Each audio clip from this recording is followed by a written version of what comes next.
Hi, I'd like to show you how to solve a Rubik's Cube in about 30 seconds. It is as fast as some of the fastest times out there, and there's a lot of tutorials out there, but they're not nearly as in-depth as this, and this one's also pretty quick to learn, so you can astound your friends and just show off.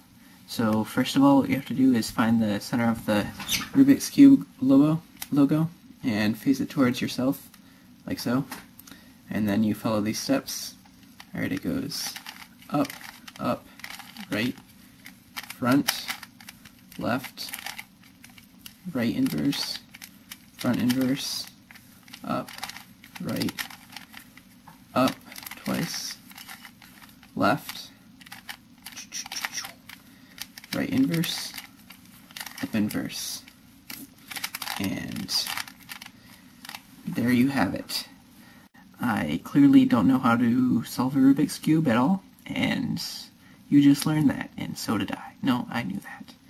But, so yeah, go show your friends what you learned on the internet, and good luck, because you'll need it.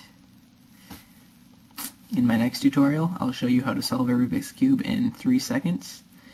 What you do is you take your Rubik's Cube, and you throw it across the room. And there you go. Rubik's Cube solved.